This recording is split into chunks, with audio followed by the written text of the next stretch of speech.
Hello.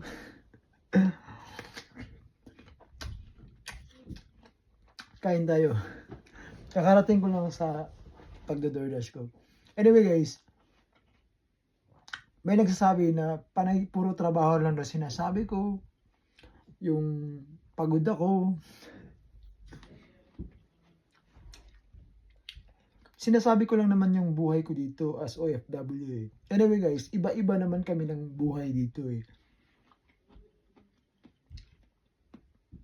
Sa akin, ganito yung buhay ko. Ganito yung style ng pamumuhay ko dito na puro trabaho ako. Pero may mga times naman na nagre-rest day ako. Like next week, pupunta ako sa Vancouver. Yes, Saturday.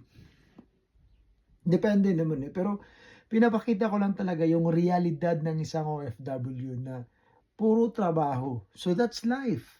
Pag gusto mong pasukin yung buhay dito sa bansang Canada, this is the reality na may experience mo.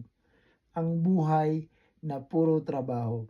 Anyway, depende din naman sa iyo eh. Kung marami kang pangangailangan, yun magtrabaho ka ng mabuti. Pero pag wala ka namang masyadong pangangailangan, eh papatex-patex ka lang. That's life and it's part of your decision making. So kung gusto mong mag-ipon, trabaho ka. Kung hindi, eh petex-petex ka. So ganito lang yung realidad ng buhay sa Canada.